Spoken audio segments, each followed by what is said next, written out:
मेरे प्यारे देशवासियों, नमस्कार। मन की बात में आप सभी का बहुत बहुत स्वागत है। जुलाई का महीना यानी मॉनसून का महीना, बारिश का महीना। बीते कुछ दिन प्राकृतिक आपदाओं के कारण चिंता और परेशानी से भरे रहे हैं। यमुना समेत कई नदियों में बाढ़ से कई इलाकों में लोगों को तकलीफ उठानी पड़ी है। पहाड़ी इलाकों में भूस्खलन की घटनाएं भी हुई हैं। इसी दौरान देश के पश्चिमी हिस्से में कुछ समय पूर्व गुजरात के इलाकों में बिपरजॉय साइक्लोन भी आया। लेकिन साथियों, इन आपदाओं के बीच हम सब देशवासियों ने फिर दिखाया है कि सामूहिक प्रयास की ताकत क्या होती है। स्थानीय लोगों ने, हमारे एनडीआरएफ के जवानों ने, स्थानीय प्रशासन के लोगों ने दिन रात लगाकर ऐसी आपदाओं का मुकाबला किया है। किसी भी आपदा से निपटने में हमारे सामर्थ्य और संसाधनों की भूमिका बड़ी होती है, लेकिन इसके साथ ही हमारी संवेदनशीलता और एक दूसरे का हाथ थामने की भावना उतनी ही अहम होती है। सर्वजन हिताय की यही भावना भारत की पहचान भी है और भारत की ताकत भी है। साथियों, बारिश का यही समय वृक्षारोपण और जल संरक्षण के लिए भी उतना ही जरूरी होता है। आजादी के अमृत महोत्सव के दौरान बने 60,000 से ज्यादा अमृत सरोवरों में भी रौनक बढ़ गई है। अभी 50,000 से ज्यादा अमृत सरोवरों को बनाने का काम चल भी रहा है। हमारे देशवासी पूरी जागरूकता और जिम्मेदारी के साथ जल संरक्षण के लिए नए नए प्रयास कर रहे हैं। आपको याद होगा, कुछ समय पहले मैं एमपी के शहडोल गया था।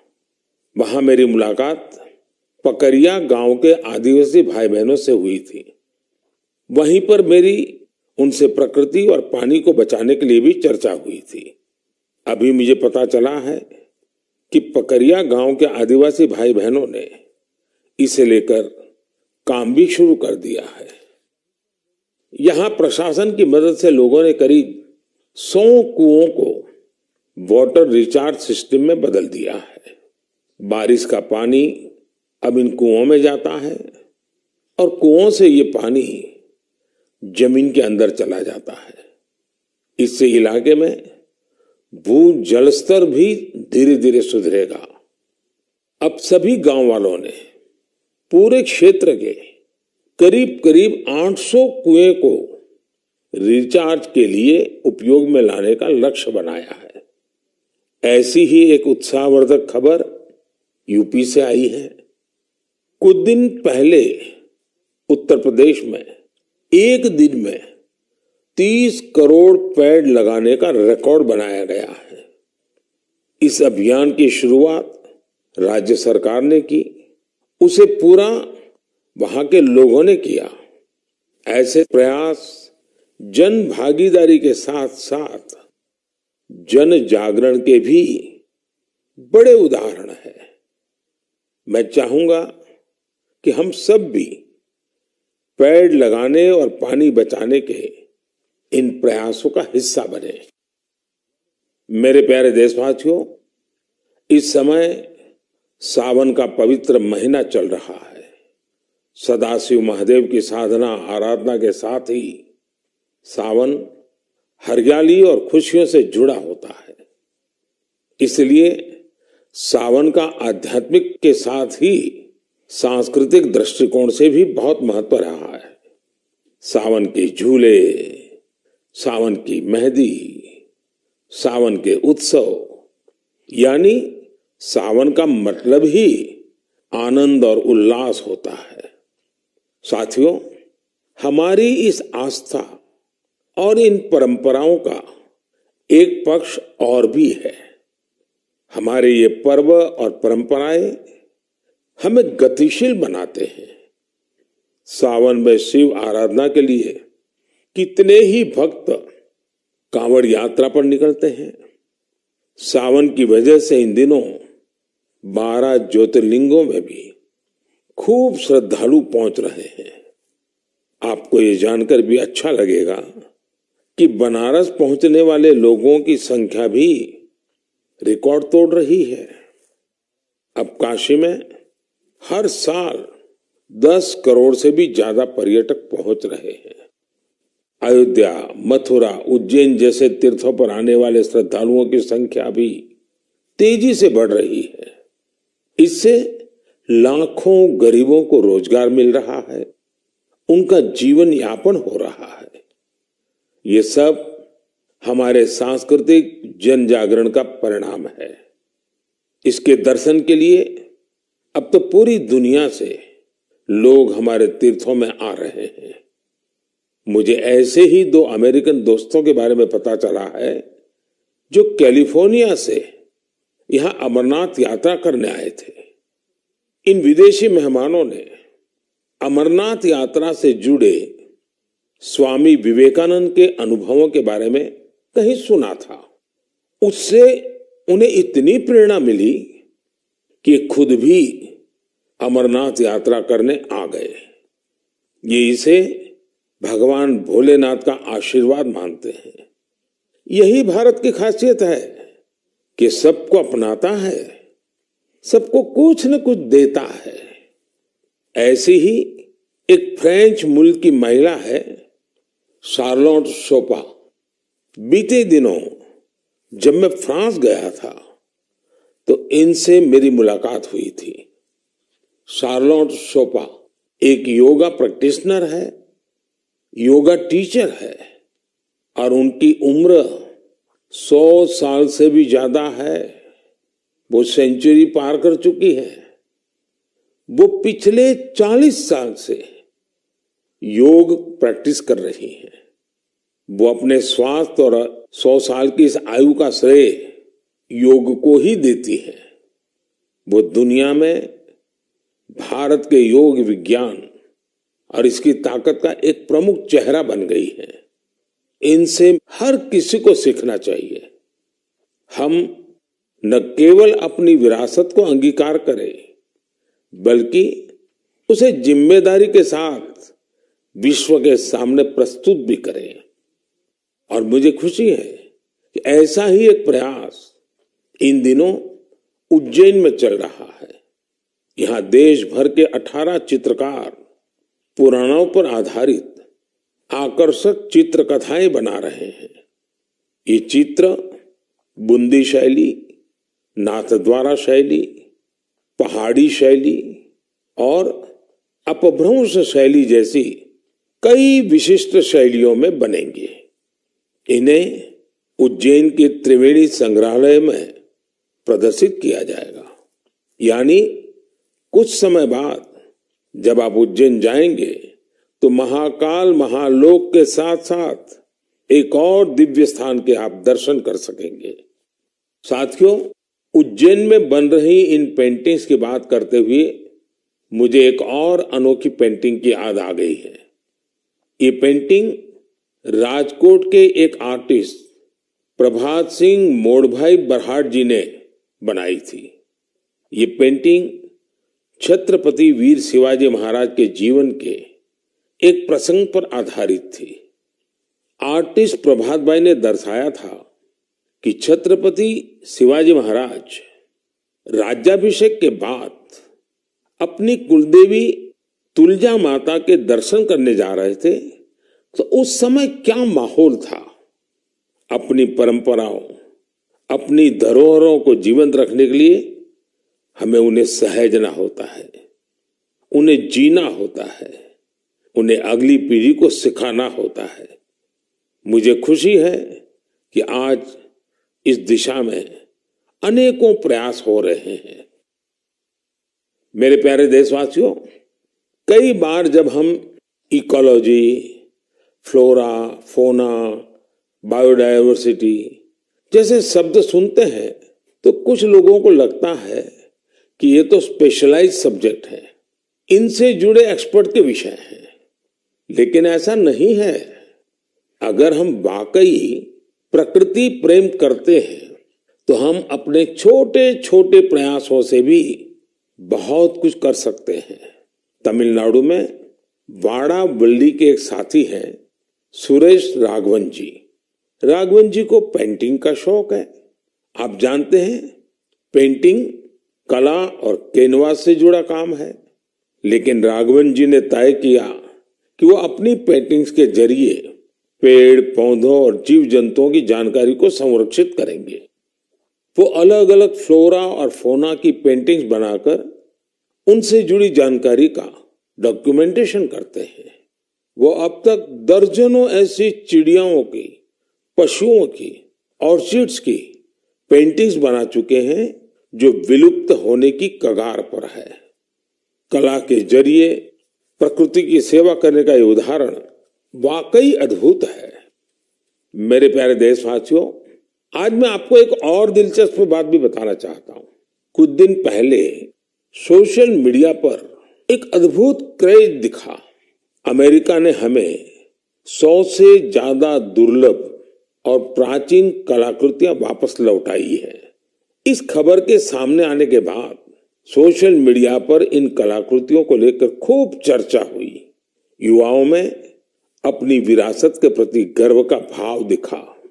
भारत लौटी ये कलाकृतियां 2500 साल से लेकर 250 साल तक पुरानी हैं। आपको यह भी जानकर खुशी होगी कि इन दुर्लभ चीजों का नाता देश के अलग अलग क्षेत्रों से है। ये टेराकोटा, स्टोन, मेटल और लकड़ी के इस्तेमाल से बनाई गई है। इनमें से कुछ तो ऐसी हैं जो आपको आश्चर्य से भर देंगी। आप इन्हें देखेंगे तो देखते ही रह जाएंगे। इनमें 11वीं शताब्दी का एक खूबसूरत सैंडस्टोन स्कल्पचर भी आपको देखने को मिलेगा। ये नृत्य करती हुई एक अप्सरा की कलाकृति है जिसका नाता मध्य प्रदेश से है। चोल युग की कई मूर्तियां भी इनमें शामिल है। देवी और भगवान मुरुगन की प्रतिमाएं तो 12वीं शताब्दी की है और तमिलनाडु की वैभवशाली संस्कृति से जुड़ी है। भगवान गणेश की करीब 1000 वर्ष पुरानी कांसे की प्रतिमा भी भारत को लौटाई गई है। ललितासन में बैठे उमा महेश्वर की एक मूर्ति 11वीं शताब्दी की बताई जाती है, जिसमें वे दोनों नंदी पर आसीन है। पत्थरों से बनी जैन तीर्थंकरों की 2 मूर्तियां भी भारत वापिस आई हैं। भगवान सूर्यदेव की 2 प्रतिमाएं भी आपका मन मोह लेंगी। इनमें से एक सैंडस्टोन से बनी है। वापस लौटाई गई चीजों में लकड़ी से बना एक पैनल भी है जो समुद्र मंथन की कथा को सामने लाता है। 16वीं 17वीं सदी के इस पैनल का जुड़ाव दक्षिण भारत से है।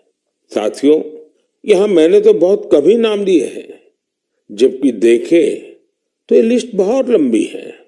मैं अमेरिकी सरकार का आभार करना चाहूंगा जिन्होंने हमारी इस बहुमूल्य विरासत को लौटाया है। 2016 और 2021 में भी जब मैंने अमेरिका की यात्रा की थी, तब भी कई कलाकृतियां भारत को लौटाई गई थी। मुझे विश्वास है कि ऐसे प्रयासों से हमारी सांस्कृतिक धरोहरों की चोरी रोकने को, इस बात को लेकर के देश भर में जागरूकता बढ़ेगी। इससे हमारी समृद्ध विरासत से देशवासियों का लगाव भी और गहरा होगा। मेरे प्यारे देशवासियों, देवभूमि उत्तराखंड की कुछ माताओं और बहनों ने जो पत्र मुझे लिखे हैं वो भावुक कर देने वाले हैं। उन्होंने अपने बेटे को, अपने भाई को खूब सारा आशीर्वाद दिया है। उन्होंने लिखा है कि उन्होंने कभी कल्पना भी नहीं की थी कि हमारी सांस्कृतिक धरोहर रहा भोजपत्र उनकी आजीविका का साधन बन सकता है। आप सोच रहे होंगे कि यह पूरा माजरा है क्या? साथियों, तो मुझे ये पत्र लिखे हैं चमोली जिले की नीति माणा घाटी की महिलाओं ने। ये वो महिलाएं हैं जिन्होंने पिछले साल अक्टूबर में मुझे भोजपत्र पर एक अनूठी कलाकृति भेंट की थी। ये उपहार पाकर मैं भी बहुत अभिभूत हो गया। आखिर हमारे यहाँ प्राचीन काल से हमारे शास्त्र और ग्रंथ इन्हीं भोजपत्रों पर सहेजे जाते रहे हैं। महाभारत भी तो इसी भोजपत्र पर लिखा गया था। आज देवभूमि की ये महिलाएं इस भोजपत्र से बेहद ही सुंदर सुंदर कलाकृतियां और स्मृति चिन्ह बना रही हैं। माणा गांव की यात्रा के दौरान मैंने उनके इस यूनिक प्रयास की सराहना की थी। मैंने देवभूमि आने वाले पर्यटकों से अपील की थी कि यात्रा के दौरान ज्यादा से ज्यादा लोकल प्रोडक्ट्स खरीदें। इसका वहां बहुत असर हुआ है। आज भोजपत्र के उत्पादों को यहाँ आने वाले तीर्थयात्री काफी पसंद कर रहे हैं और इसे अच्छे दामों पर खरीद भी रहे हैं। भोजपत्र की यह प्राचीन विरासत उत्तराखंड की महिलाओं के जीवन में खुशहाली के नए नए रंग भर रही है। मुझे यह जानकर भी खुशी हुई है कि भोजपत्र से नए नए प्रोडक्ट बनाने के लिए राज्य सरकार महिलाओं को ट्रेनिंग भी दे रही है। राज्य सरकार ने भोजपत्र की दुर्लभ प्रजातियों को संरक्षित करने के लिए भी अभियान शुरू किया है। जिन क्षेत्रों को कभी देश का आखिरी छोर माना गया था, उन्हें अब देश का प्रथम गांव मानकर विकास हो रहा है।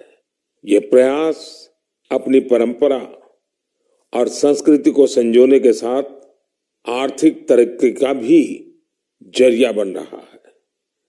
मेरे प्यारे देशवासियों, मन की बात में मुझसे इस बार काफी संख्या में ऐसे पत्र भी मिले हैं जो मन को बहुत ही संतोष देते हैं।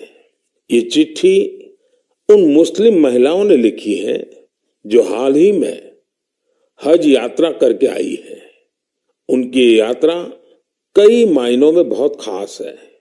ये वो महिलाएं हैं जिन्होंने हज की यात्रा बिना किसी पुरुष सहयोगी या महरम के बिना पूरी की है और ये संख्या 150 नहीं बल्कि 4000 से ज्यादा है। यह एक बड़ा बदलाव है। पहले मुस्लिम महिलाओं को बिना महरम हज करने की इजाजत नहीं थी। मैं मन की बात के माध्यम से सऊदी अरब सरकार का भी हृदय से आभार व्यक्त करता हूं। बिना महरम हज पर जा रही महिलाओं के लिए खास तौर पर विमेन कोऑर्डिनेटर्स नियुक्ति की गई थी। साथियों, बीते कुछ वर्षों में हज पॉलिसी में जो बदलाव किए गए हैं उनकी भरपूर सराहना हो रही है। हमारी मुस्लिम माताओं और बहनों ने इस बारे में मुझे काफी कुछ लिखा है। अब ज्यादा से ज्यादा लोगों को हज पर जाने का मौका मिल रहा है। हज यात्रा से लौटे लोगों ने, विशेषकर हमारी माताओं बहनों ने चिट्ठी लिखकर जो आशीर्वाद दिया है वो अपने आप में बहुत प्रेरक है।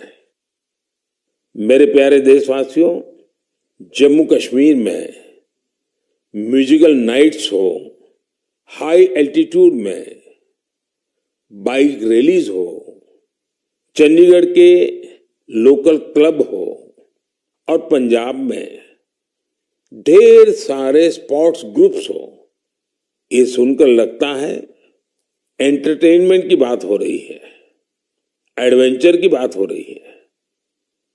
लेकिन बात कुछ और है। ये आयोजन एक कॉमन कॉज से भी जुड़ा हुआ है और ये कॉमन कॉज है ड्रग्स के खिलाफ जागरूकता अभियान। जम्मू कश्मीर के युवाओं को ड्रग्स से बचाने के लिए कई इनोवेटिव प्रयास देखने को मिले हैं। यहाँ म्यूजिकल नाइट, बाइक रैली जैसे कार्यक्रम हो रहे हैं।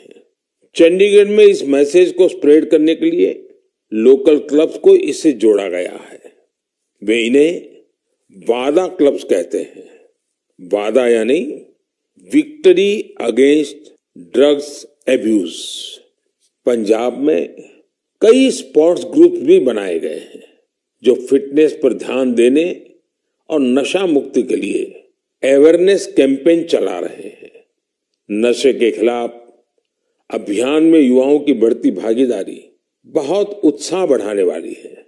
ये प्रयास भारत में नशे के खिलाफ अभियान को बहुत ताकत देते हैं। हमें देश की भावी पीढ़ियों को बचाना है तो उन्हें ड्रग्स से दूर रखना ही होगा। Mathura neuro super speciality hospital आपका अपना न्यूरो केयर हॉस्पिटल हर दम रखेगा आपका ख्याल।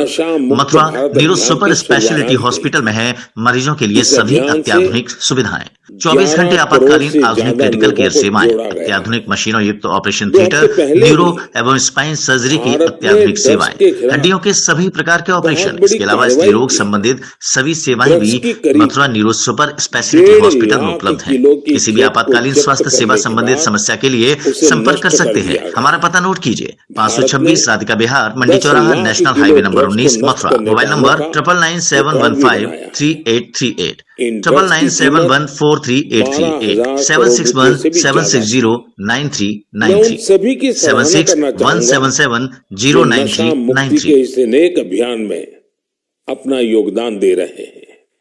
नशे की लत न सिर्फ परिवार बल्कि पूरे समाज के लिए बड़ी परेशानी बन जाती है। ऐसे में यह खतरा हमेशा के लिए खत्म हो, इसके लिए जरूरी है कि हम सब एकजुट होकर इस दिशा में आगे बढ़े। मेरे प्यारे देशवासियों, जब बात ड्रग्स और युवा पीढ़ी की हो रही है तो मैं आपको मध्य प्रदेश की एक इंस्पायरिंग जर्नी के बारे में भी बताना चाहता हूं। ये इंस्पायरिंग जर्नी है मिनी ब्राजील की। आप सोच रहे होंगे कि मध्य प्रदेश में मिनी ब्राजील कहां से आ गया। यही तो ट्विस्ट है। एमपी के शहडोल में एक गांव है विचारपुर। विचारपुर को मिनी ब्राजील कहा जाता है। मिनी ब्राजील इसलिए क्योंकि ये गांव आज फुटबॉल के उभरते सितारों का गढ़ बन गया है। जब कुछ हफ्ते पहले मैं शहडोल गया था तो मेरी मुलाकात वहां ऐसे बहुत सारे फुटबॉल खिलाड़ियों से हुई थी। मुझे लगा कि इस बारे में हमारे देशवासियों को और खासकर युवा साथियों को जरूर जानना चाहिए। साथियों, विचारपुर गांव के मिनी ब्राजील बनने की यात्रा 2-2.5 दशक पहले शुरू हुई थी।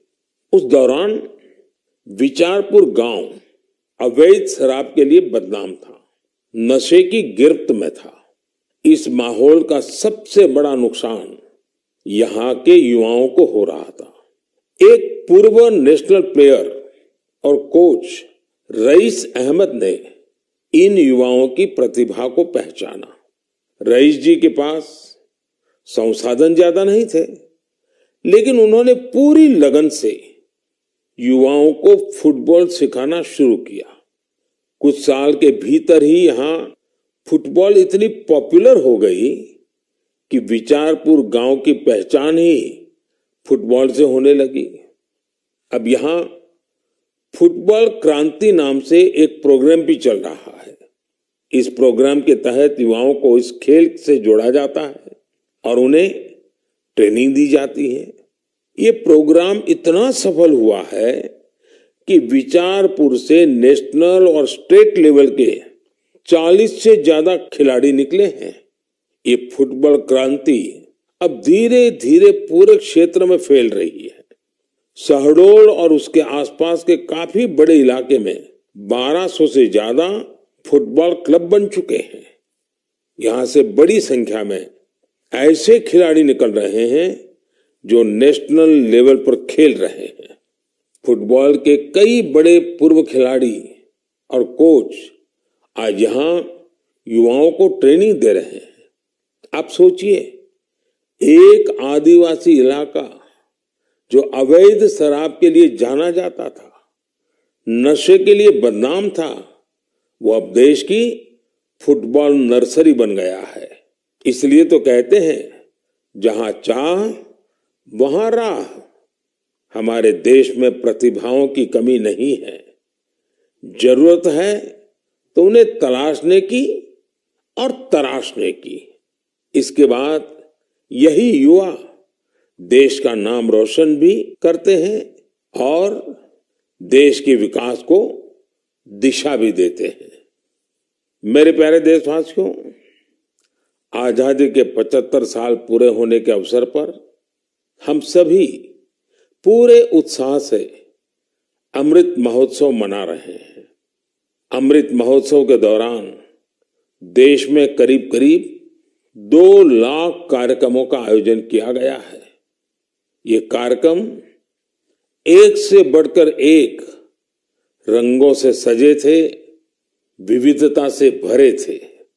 इन आयोजनों की एक खूबसूरती ये भी रही कि इनमें रिकॉर्ड संख्या में युवाओं ने हिस्सा लिया। इस दौरान हमारे युवाओं को देश की महान विभूतियों के बारे में बहुत कुछ जानने को मिला। पहले कुछ महीनों की बात करें तो जन भागीदारी से जुड़े कई दिलचस्प कार्यक्रम देखने को मिले। ऐसा ही एक कार्यक्रम था दिव्यांग लेखकों के लिए राइटर मीट का आयोजन। इसमें रिकॉर्ड संख्या में लोगों की सहभागिता देखी गई। वहीं आंध्र प्रदेश के तिरुपति में राष्ट्रीय संस्कृत सम्मेलन का आयोजन हुआ। हम सभी जानते हैं कि हमारे इतिहास में किलों का, फोर्ट्स का कितना महत्व रहा है। इसी को दर्शाने वाली एक कैंपेन किले और कहानियां यानी फोर्ट से जुड़ी कहानियां भी लोगों को खूब पसंद आई। साथियों, आज जब देश में चारों तरफ अमृत महोत्सव की गूंज है, 15 अगस्त पास ही है, तो देश में एक और बड़े अभियान की शुरुआत होने जा रही है।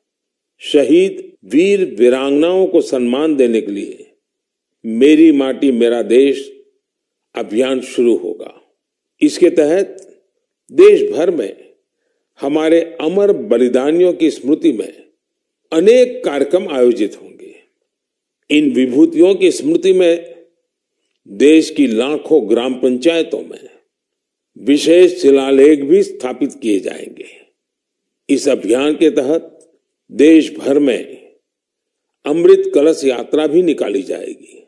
देश के गांव-गांव से, कोने-कोने से 7500 कलशों में मिट्टी लेकर ये अमृत कलश यात्रा देश की राजधानी दिल्ली पहुंचेगी। ये यात्रा अपने साथ देश के अलग अलग हिस्सों से पौधे लेकर भी आएगी। 7500 कलश में आई माटी और पौधों से मिलाकर फिर नेशनल वॉर मेमोरियल के समीप अमृत वाटिका का निर्माण किया जाएगा। ये अमृत वाटिका एक भारत श्रेष्ठ भारत का भी बहुत ही भव्य प्रतीक बनेगी। मैंने पिछले साल लाल किले से अगले 25 वर्षों के अमृतकाल के लिए पंच प्राण की बात की थी। मेरी माटी मेरा देश अभियान में हिस्सा लेकर हम इन पंच प्राणों को पूरा करने की शपथ भी लेंगे। आप सभी देश की पवित्र मिट्टी को हाथ में लेकर शपथ लेते हुए अपनी सेल्फी को yuva.gov.in पर जरूर अपलोड करें। पिछले वर्ष स्वतंत्रता दिवस के अवसर पर हर घर तिरंगा अभियान के लिए जैसा पूरा देश एक साथ आया था, वैसे ही हमें इस बार भी फिर से हर घर तिरंगा फहराना है और इस परंपरा को लगातार आगे बढ़ाना है। इन प्रयासों से हमें अपने कर्तव्यों का बोध होगा, देश की आजादी के लिए दिए गए असंख्य बलिदानों का बोध होगा, आजादी के मूल्य का एहसास होगा।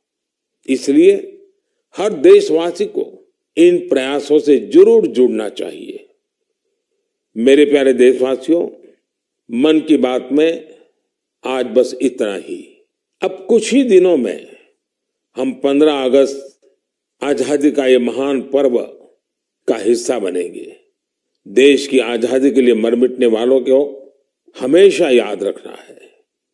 हमें उनके सपनों को सच करने के लिए दिन रात मेहनत करनी है और मन की बात देशवासियों की इसी मेहनत को, उनके सामूहिक प्रयासों को सामने लाने का ही एक माध्यम है। अगली बार कुछ नए विषयों के साथ आपसे मुलाकात होगी। बहुत बहुत धन्यवाद। नमस्कार।